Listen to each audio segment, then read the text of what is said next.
año. Eso quiere decir que se fumaba más o menos unos 2,5 paquetes al año, ¿verdad? ¿Sí? Eso, ¿saben ustedes qué es el índice tabáquico? Carlita, Sí, doctor. Es sí, para, ay, perdón, es para ver el riesgo que tengan de desarrollar POC. el POC, muy bien, exacto. ¿Y cómo se calcula? Si no estoy mal, creo que es el número de cigarrillos al día por, no me acuerdo qué otro valor dividido 20. Ahí Por sí se va. años, Por dividido año, entre, dividido entre cuánto. ¿Alguien que se recuerde ahí que ayude a Carla, María? Dividido 20 si no estoy mal. Dividido 20. ¿Quién habló ahí? María Fernanda. Sí, ¿Y por qué 20? eso sí no me recuerdo. No, muy bien, vos has de ser fumador, Sergio. Y si te dijera que la cajetilla trae 10, o ya no venden cajetillas de cigarros de 10,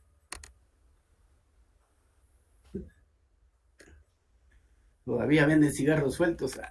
Pues, bueno, entonces así se calcula el índice tabáquico. Y ahí están los números. Ahorita no me recuerdo los valores, pero eso no es necesario de tenerlo uno en la cabeza. Por eso está el teléfono, lo descarga y lo mira. Y nos va a decir el riesgo de desarrollar EPOC. Y también podríamos extrapolarlo al riesgo de desarrollar cáncer. Y así hablando un poquito, alucinando un poco de mi parte. Son el número de cigarrillos fumados por día por los años que se fumó, dividido entre de 20. Bueno, ¿qué es la hemoglobina glicosilada, Luisa Fernanda? Ahí dice.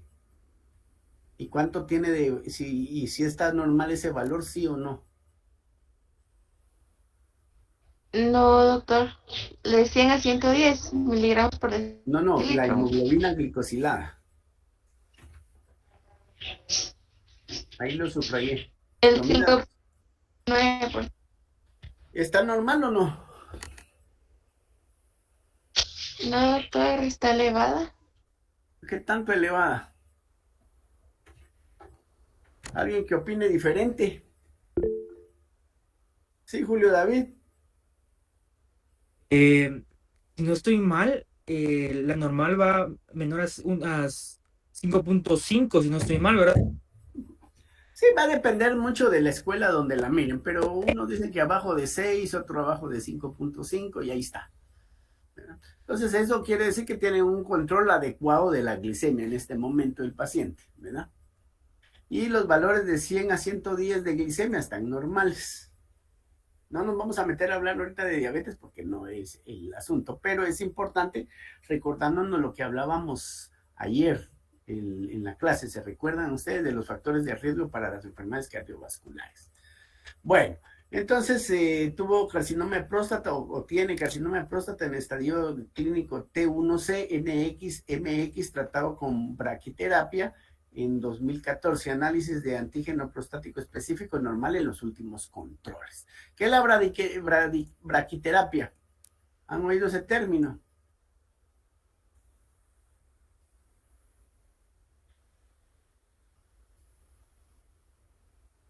yo no, doctor. ¿Nadie? ¿Nadie ha pasado por hospitales? Muchachos. No, ¿O doctor. qué significa la T, la N y la M? La T, la N y la M para la estadificación de los tumores. Es de la OMS. Ujú.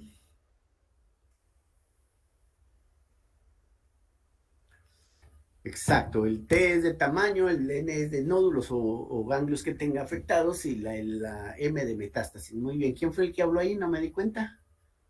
Julio. Sergio, gracias Sergio. La braquiterapia no es más que radioterapia, muchachos, solo que hacen implantes de, no, ¿cómo se llaman estos muchachos? De isótopos radioactivos, ¿no? A nivel local. Bueno, tiene cardiopatía isquémica crónica. En el 2007 tuvo un infarto agudo del miocardio anterior, tratado con fibrinolisis sin reperfusión y angioplastia de rescate con implante de stent convencional sobre descendente anterior, DA. enfermedad coronaria de un vaso con revascularización completa y una fracción de eyección del ventrículo izquierdo del 40% al alta, cuando ya se fue. Bueno, ¿qué es el infarto agudo del miocardio? Carla Jazmín Chávez. Un infarto es cuando un tejido no tiene la oxigenación adecuada hasta donde yo sé, entonces tiende a morir.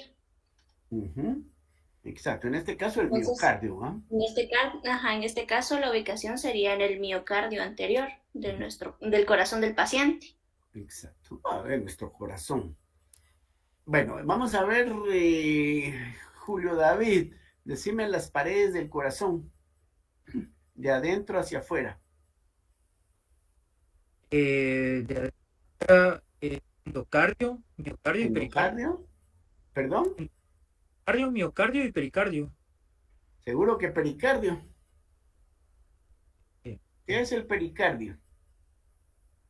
El pericardio es como la membrana que envuelve al corazón. O sea, Exacto, pero entonces eso no es parte de la pared del corazón, ¿verdad? ¿Alguien sí, que lo ayude ahí? Está bien, endocardio, miocardio y El epicardio. epicardio. Epicardio. Y el pericardio es la bolsa que lo envuelve. De acuerdo, muy bien. ¿Qué es la fibrinolisis?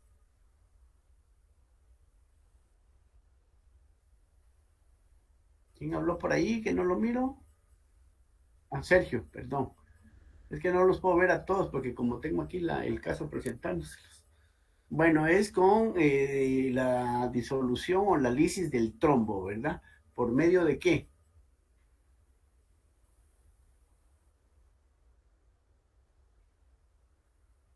No, no es lo mismo anticoagular que trombolizar, ¿o sí?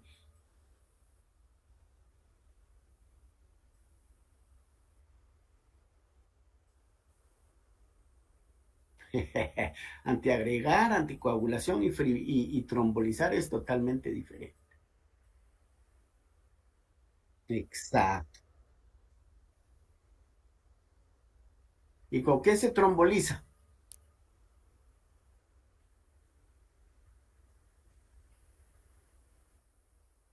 No, el clopidogrel es un antiagregante plaquetario, inhibidor de la glicoproteína 2. Exacto. Bueno, hay varias formas, ¿verdad? Está la streptoquinasa, uroquinasa, alteplasa, hay un montón de medicamentos. O sea, es una fibrinolisis, es una trombolisis química. Y aparte está la angioplastía. Aquí dice que sin reperfusión, o sea que fue fallida. Y por lo tanto le tuvieron que hacer una angioplastía de rescate con un implante de stent. ¿Qué es el stent? Es que no miro a los demás, hombre.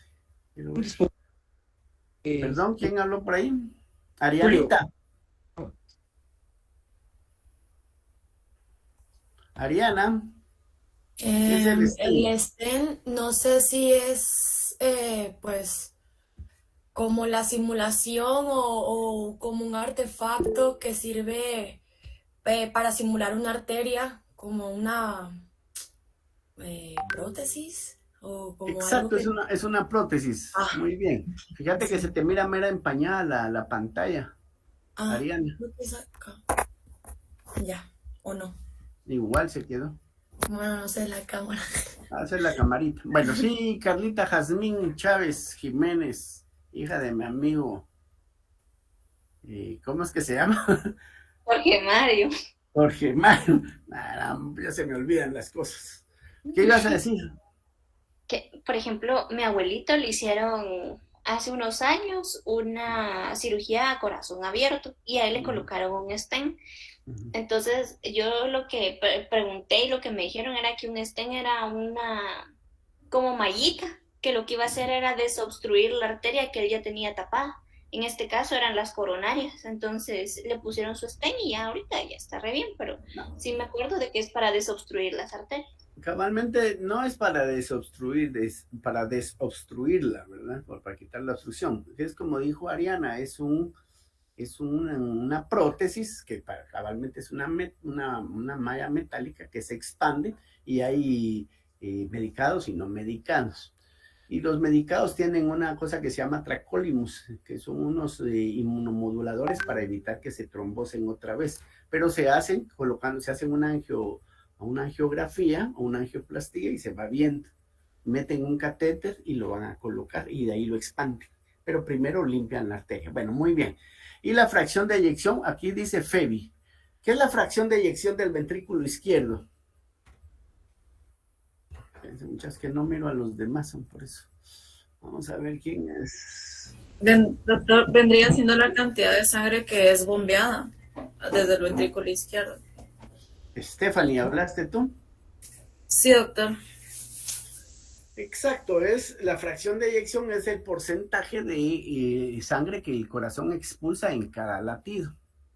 Y arriba de 45, decían antes, era lo adecuado, ahora es arriba de 50. O sea que está baja. Y esto ya nos va a poder exponer a que el paciente esté desarrollando insuficiencia cardíaca. Bueno, tiene cardiopatía isquémica crónica, posiblemente por la misma el antecedente que fumó, que es diabético. Afortunadamente ha tenido buen control ahí según esta historia. En el 2014 acude a revisión, está asintomático, le hacen un ecocardiograma con disfunción sistólica moderada del ventrículo izquierdo a expensas de alteraciones segmentarias extensas en territorio de la descendente anterior. Dilatación moderada de aurícula izquierda sin valvulopatías significativas. ¿De dónde viene la descendente anterior?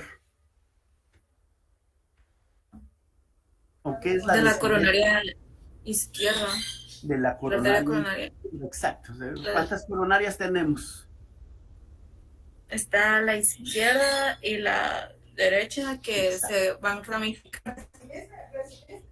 La derecha, sí, se ramifican. La derecha nos da todo lo que es el ventrículo derecho y la cara posterior y parte de la cara posterior y la cara inferior o pared inferior del corazón. Y la coronaria izquierda se divide en la descendente anterior que baja en el surco, ¿cómo se llama esto? Interventricular hasta el ápex, pero a unos pocos milímetros o casi un medio centímetro más o menos, si no mal estoy, sale la circunfleja izquierda que se va hacia la cara posterior del ventrículo izquierdo. Muy bien. Y sin valvulopatías. Vamos a ver, Julio, ¿cuántas válvulas tiene el corazón?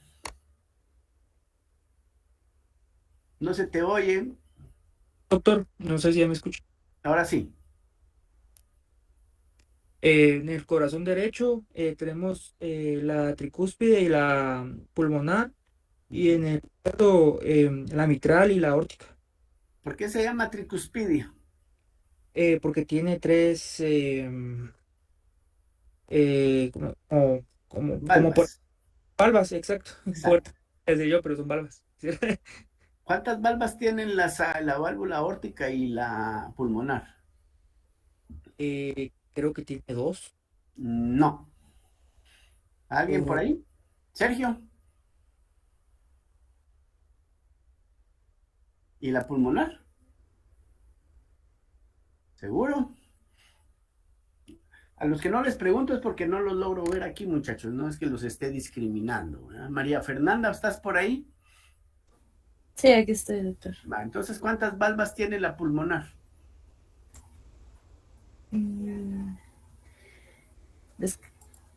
No me recuerdo.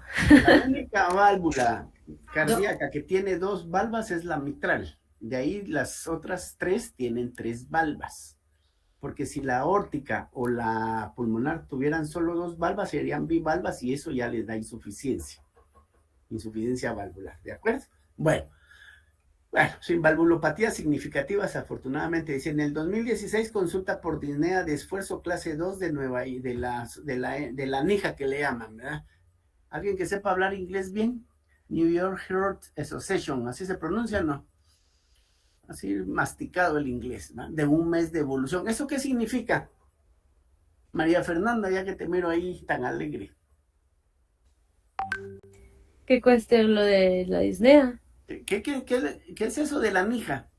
¿Para qué sirve esa clasificación de la NIJA? Es para ver el grado que presenta disnea, más bien para ver cómo, con qué... ¿Cómo se llama esa enfermedad que clasifica y cuántos grados son? Son 4 grados, si no estoy mal. ¿Y qué enfermedad es la que Y clasifica? la de insuficiencia Muy bien, la cardíaca. insuficiencia cardíaca está la NIJA y la Asociación del Corazón, la Asociación de Cardiología de Canadiense, y tenemos la Sociedad Española de Cardiología, que más o menos utilizan esta NIJA de base. Grado 1 es aquel paciente que tiene insuficiencia cardíaca, pero que es leve, muy leve, que se fatiga con grandes esfuerzos. Grado 12 ya es con medianos esfuerzos. Grado 3 ya le cuesta caminar. Y grado 4 es cuando ya, para fines prácticos, ya casi ni camina, porque ya no puede ni dormir ni acostado, ni sentado, quiero decir. Así en términos generales. Bueno, su médico de atención primaria detecta fibrilación auricular no conocida con bloqueo de rama izquierda que impresiona de frecuencia dependiente. Es derivado a urgencias donde se inicia anticoagulación oral con rivaroxaban y se aumenta la dosis de betabloqueadores para optimizar el control de la frecuencia cardíaca. Bueno, ¿qué es la fibrilación auricular?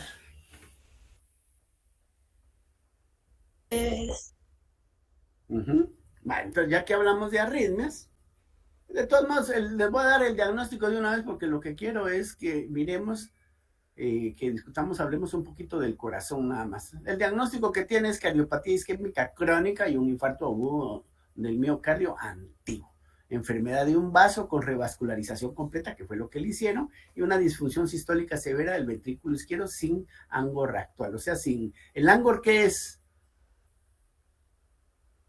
Dolor. Dolor, muy bien. Insuficiencia cardíaca crónica en clase funcional 2-3 de NIJA, fibrilación auricular permanente. Nosotros ese tema lamentablemente no lo tocamos, de repente como tenemos unos días, me recuerdan y hablamos un poquito de fibrilación auricular la última semana de julio, porque hay una clasificación de fibrilación auricular muy bonita, que es una fibrilación paroxística, fibrilación permanente o persistente, bueno, etcétera, etcétera. Y tiene enfermedad renal crónica estadio 3B. Bueno, pero volvamos a lo que nos interesa. No vamos a ver estas cosas, dice exploración física, eso no. Enfermedad actual, subjetivamente disnea, bueno, eso no nos interesa. Está tomando meprazol, pravastatina, bisoprolol, ramipril, rivaroxaban y vamos a ver, rato de isosorbida, retar y nitroglicerina sublingual que no ha precisado. Bueno, como dice que tiene fibrilación auricular, la fibrilación auricular es de una taquiarritmia o es un trastorno del ritmo. Entonces viene la pregunta, ¿cómo se produce? Vamos a ver, ¿no? María Fernanda, ya te pregunté. Vamos a ver a los muchachos aquí, a los demás. Carlita ya, Luisa Fernanda ya, María Estefana ya, Luisa Fernanda ya. Ah, Esteban, no te había visto, Esteban. Esteban. Sí, Doc. ¿Dónde estás por ahí? Que no te miro.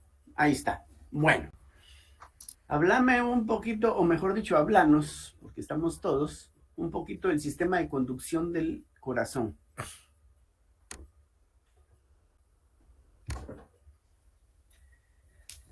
La verdad es que me recuerdo poco, doctor. Pero lo que te recordes. Bueno, o sea, sé que hay nódulo.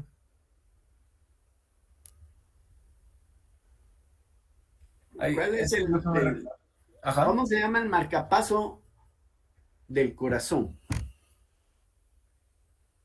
¿Es el nódulo sinusal?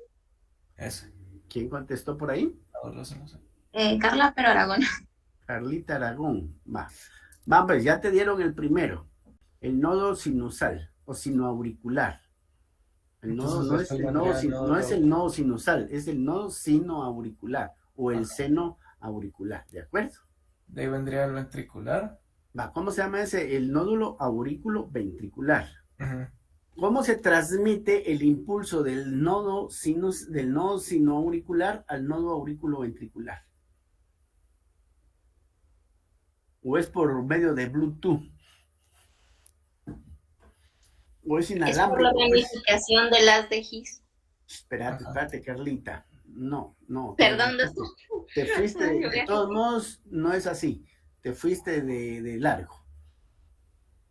Ah, perdón, Carlita, no me lo tomen a mal. Cuando quieran hablar, levanten su manita. Así no interrumpimos al que está hablando. Vamos pues, Esteban. ¿Cómo se pasa la comunicación? ¿Cómo se comunica el nodo sinoauricular con el aurículo ventricular? ¿Me miras mis deditos? Sí, Perdón, Sergio, ahorita te doy la palabra. ¿Cuántos miras ahí? 3. Va. ¿Y eso qué idea te da?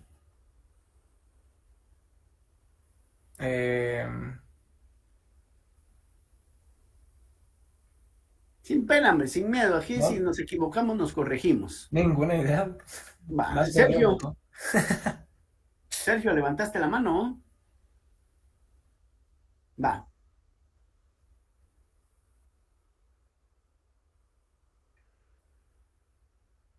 En la desembocadura de las cavas.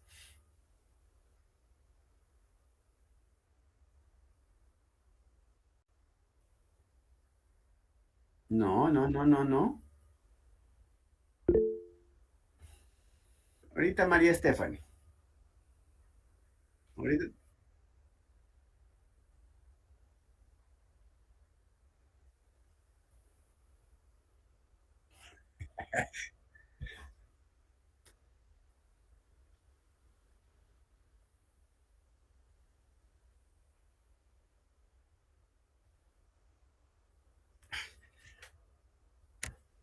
Te voy a jalar las orejas. Pero ahorita les voy a decir, Carlita, ¿quién me habló? Stephanie. Primero Stephanie y después Carla.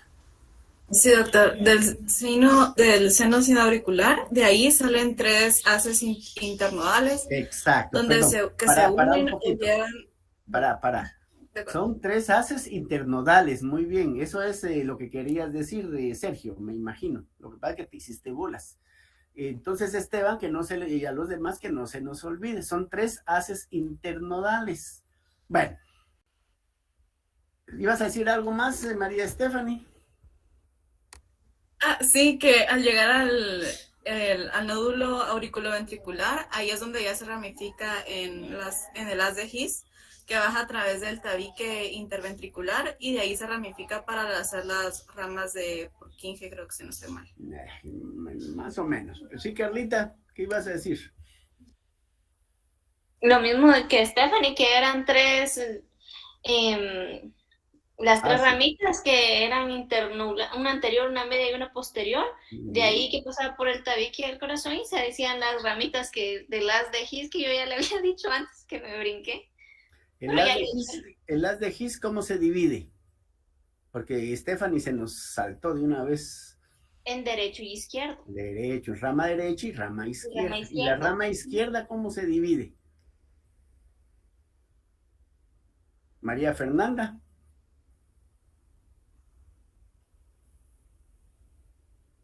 No estoy segura, doctor. Solo me acordaba que después era el sistema de Purkinje, pero sí sé que... El sistema de Purkinje es lo último, ya es la ramificación última, o sea, la arborización, digamos, que va a cubrir todas las paredes del corazón. Va, entonces, el haz de His se divide en rama derecha y rama izquierda. La rama derecha va al ventrículo derecho y la rama izquierda a la parte izquierda, perfecto. Y bajan por la rama izquierda baja por el septo interventricular y se divide en 2 fascículos, el fascículo anterior izquierdo y el fascículo posterior izquierdo. Y el fascículo anterior izquierdo nos da el ápice, la cara anterior del ventrículo y la parte anterior y superior del tabique, y el fascículo posterior izquierdo nos da la parte posterior e inferior del tabique interventricular, ¿de acuerdo? Bueno, les voy a dejar una tarea, no lo vamos a decir ahorita. El nodo sinoauricular tiene un nombre propio. El nodo aurículo-ventricular tiene también nombre propio. Y los 3 haces internodales tienen nombre propio. ¿De acuerdo? Lo buscan y lo miramos después. Bueno, pero ahí hablamos ya de la conducción eléctrica de las aurículas a los ventrículos.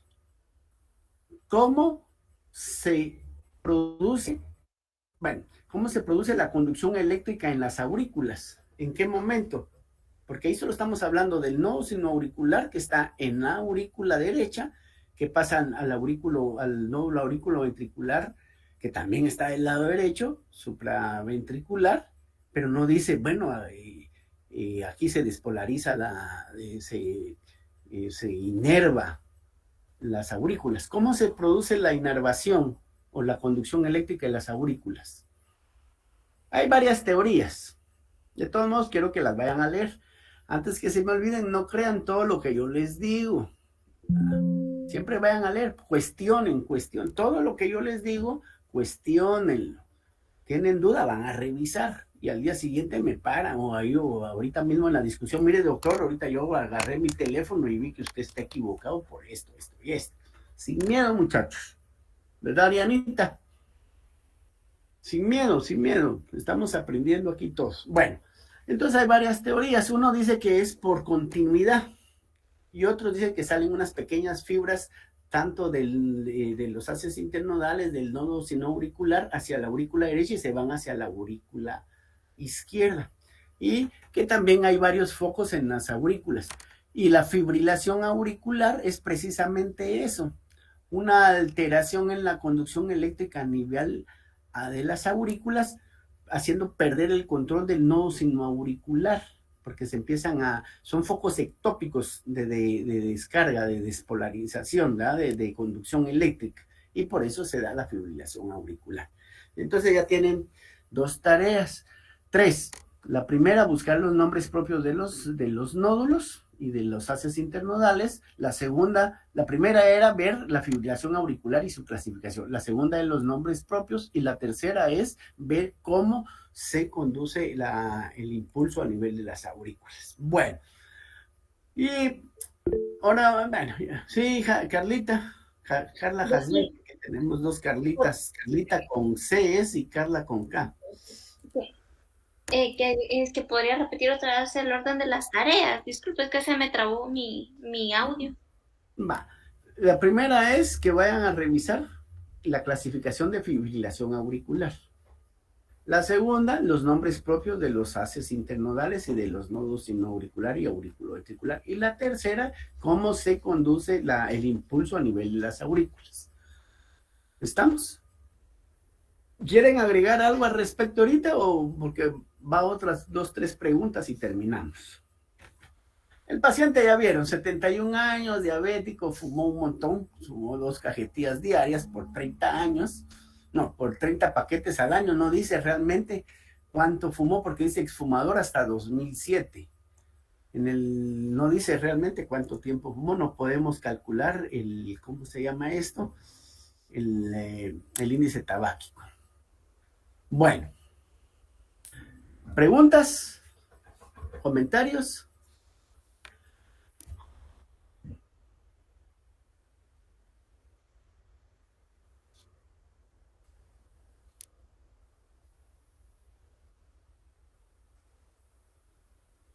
Bueno, la irrigación, dices vos, ¿cómo se irrigan esos? Eso es bien importante. El nodo sinoauricular se irriga principalmente por la coronaria derecha. Entonces, cuando tenemos un infarto de pared inferior, hay que tener mucho cuidado porque es la coronaria derecha la que nos está dando esa irrigación y nos puede dar una bradiarritmia, que son complicaciones de los infartos agudos del miocardio, ¿no? Bueno, ya dijimos que un infarto del miocardio es disminución del flujo sanguíneo hasta el nivel de llegar a necrosis. ¿De acuerdo? Hay isquemia, hay lesión y hay necrosis miocardia. Bueno, la isquemia solo es la disminución. Cuidado ahí el gato, Carlita con K. Me imagino que fue un gato, ¿no? No, doctor, es como cuando uno se toca aquí el nervio Un toque eléctrico. del escritorio Entonces, del estudio. La isquemia solo es la disminución del flujo sanguíneo sin causar daño a nivel de la arquitectura bioquímica o molecular del miocardio, ¿no?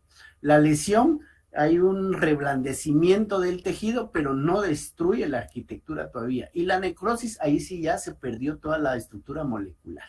Bueno, la isquemia, bueno, vamos a hablar de unas cosas. El electrocardiograma nos va a representar varias ondas, intervalos y segmentos, ¿de acuerdo? La onda P, ¿qué nos dice? La repolarización de los atrios. ¿Segura que la O repolarización? la despolarización de los atrios. Muy bien, ¿quién habló ahí? Arianita. Ariana. Ariana, sí, se oye el acento, es diferente. Bueno, Arianita, muy bien en la despolarización de los atrios o de las aurículas. Después viene el complejo QRS. ¿Eso qué significa? ¿O qué nos da idea de qué?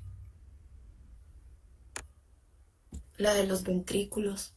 La despolarización de los ventrículos. La despolarización de los ventrículos. ¿Y la onda T? Es la repolarización. La repolarización, muy bien. Bueno, ¿qué es un intervalo cardíaco?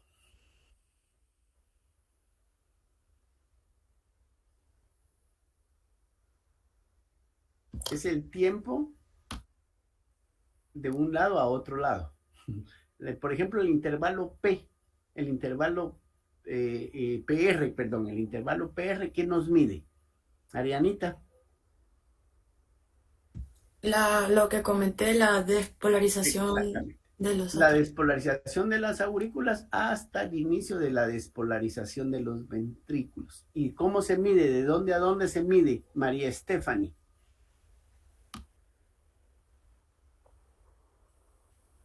Es un Si intervalo. no estoy mal, ajá, del inicio de la onda P a donde inicia R.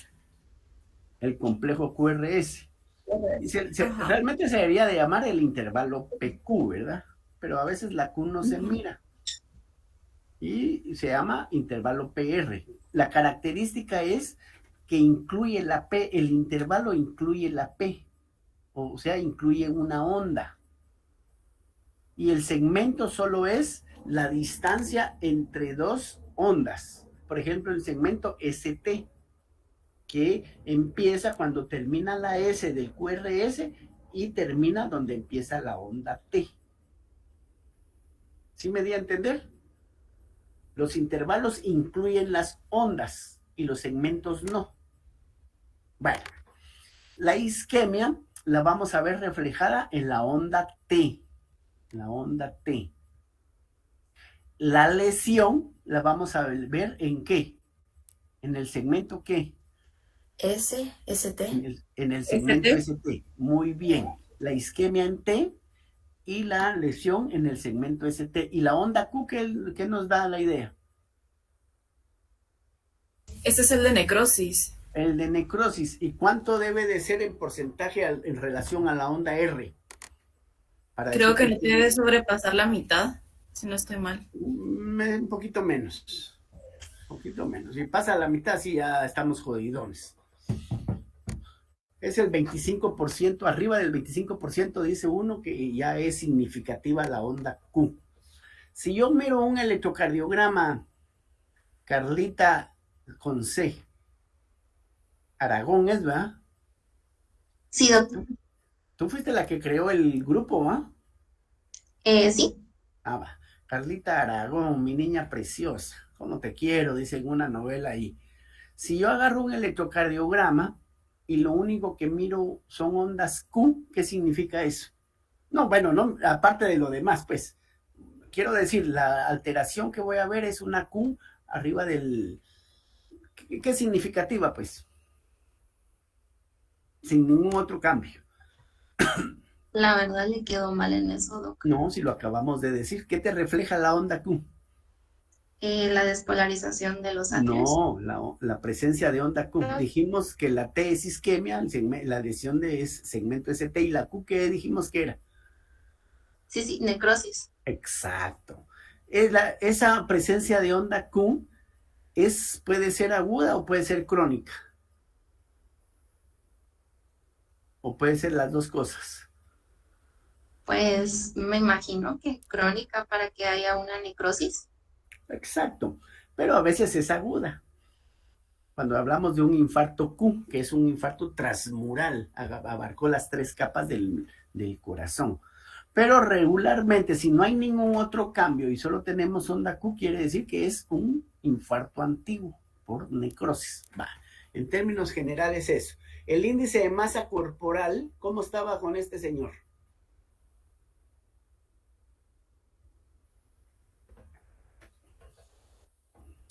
¿Quién dijo normal por ahí? Salud, Ariana. ¿Quién? Sergio, ¿vos dijiste normal? ¿Seguro? Carlita. Sí, Carla con C. sobrepeso. Creo que lo normal es de 18 a 24. De 18 a 25.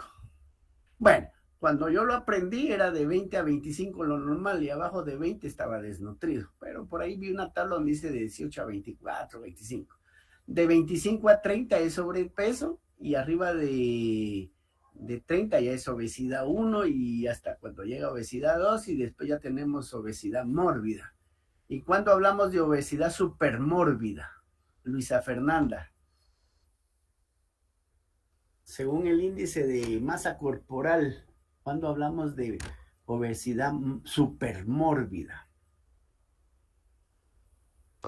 Cuando está arriba de 30.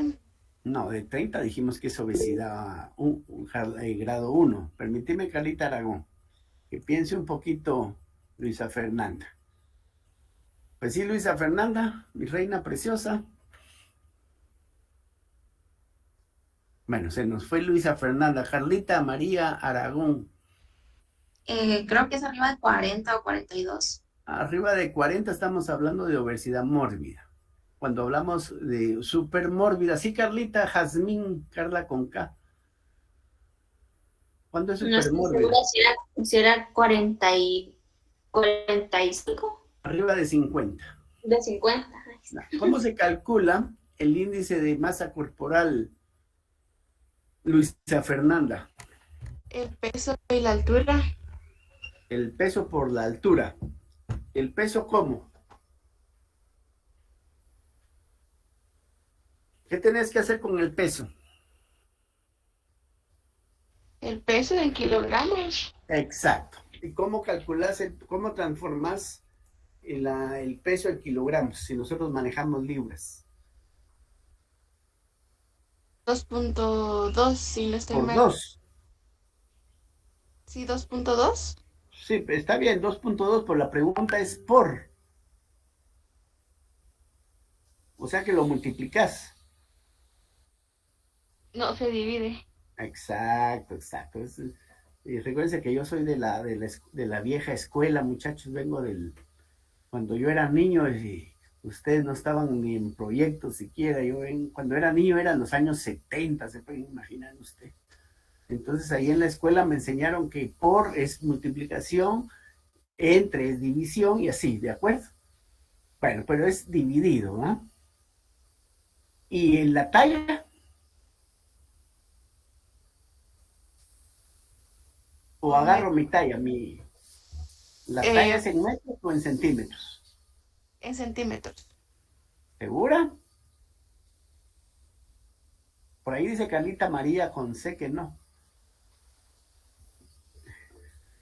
Sergio.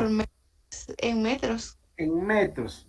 O sea que si yo mido 165 centímetros, mido 1.65. Pero metros al cuadrado. Exacto. Entonces es el peso en kilogramos dividido en la estatura o la talla en metros al cuadrado. Perfecto. 1.65 por 2. ¿Segura que así es, Carla con K? Era elevado, porque como Elevado. no sé cómo se eleva aquí en el... Bueno, muchachos, yo creo que ahí la vamos a ir parando la discusión. Voy a cerrar aquí el caso. Los vuelvo a invitar. Si ustedes quieren presentar un caso la próxima semana, lo pueden hacer de forma individual o se juntan 2, 3 o si quieren los 16, buscan el caso, hacen el resumen y ya tienen todo el derecho de venir a preguntarme lo que quieran. Si ustedes gustan, si no, volvemos a agarrar uno de estos casos y lo volvemos a discutir. Espero que les haya gustado la dinámica ahorita. Solo quería hacer un pequeño repaso de lo del corazón, un pequeño repaso muy somero. Recuérdense, el corazón es una bomba, tiene 4 cavidades, 2 aurículas, 2 ventrículos. En el adulto, las aurículas no se comunican entre ellas y los ventrículos tampoco. La comunicación es aurícula derecha con ventrículo izquierdo. Perdón, aurícula derecha con ventrículo derecho y aurícula izquierda con ventrículo izquierdo. Ventrículo derecho pasa la sangre no oxigenada por la arteria pulmonar hacia los pulmones, y de los pulmones salen 4 venas ya formadas, 4 venas pulmonares hacia la aurícula izquierda, y de la aurícula izquierda a través de la mitral pasan al ventrículo izquierdo, la sangre, y del ventrículo izquierdo por medio de la aorta pasa a todo el resto. ¿Se recuerdan? No sé si en primaria les enseñaron a ustedes la circulación mayor y la circulación menor. ¿Ah? Entonces, la circulación menor es la de los pulmones con el corazón y la mayor ya es del corazón con todo el organismo. Bueno, hablamos un poquito del sistema de conducción cardíaca para fines prácticos, hablamos un poquito de hemoglobina glicosilada, etcétera, etcétera. Hablamos de lo que es isquemia, lesión y necrosis. Esto es un repaso muy somero, hay que hablar. De todos modos, hay una clase que se llama síndrome coronario agudo, ¿de acuerdo? Bueno, muchachos, ¿algo que quieran agregar o preguntar? Doctor, yo solo tenía una pregunta, solo repasar lo que había mencionado, que cuando se tenía una lectura en Q era necrosis, que cuando era ST era lesión, y ya en T sería isquemia. Isquemia, exacto. Pero Okay. cuando la T está invertida, por supuesto, ¿ah? Ok. Una T invertida, porque la T regularmente debe de ser positiva, a excepción de ABR. En ABR, la P y la T son negativas, en ABR, cuando está bien tomado el electrocardiograma. Esa es otra cosa. En el electrocardiograma, los aparatos vienen programados de tal forma que ABR salga la onda P y la onda T negativas. Si el ABR está positiva, la onda T y la onda T y la onda P están positivas en ABR, ese electro está mal tomado o está mal programado en el aparato, porque debe ser negativo. Estas son unas cosas que deben de ver primero. ¿Algo más? La T podría estar plana, exacto. Podría estar plana, o incluso el segmento ST puede estar elevado o puede estar deprimido. Cuando el segmento ST está elevado, estamos hablando de isquemia, de lesión de tal parte. Y cuando el segmento ST está deprimido, ahora ya no se usa ese término, pero cuando está deprimido estamos hablando de isquemia subendocárdica. Estamos hablando de isquemia subendocárdica cuando el segmento ST está deprimido. Ya no se usan esos términos, pero es bueno saber que existen, ¿verdad? Porque en alguna literatura todavía lo menciona. ¿Otra cosa que quieran agregar, muchachos? ¿No? Va, en lugar de ir a ver la novela turca ¿cómo se llama? En Dorgan, no sé cómo se llama. O Shamir, o no sé, las novelas. Ahí se ponen a leer un poquito. Doctora Marga Chaclán, ¿tendrá usted algo que decirle a los muchachos o algún comentario?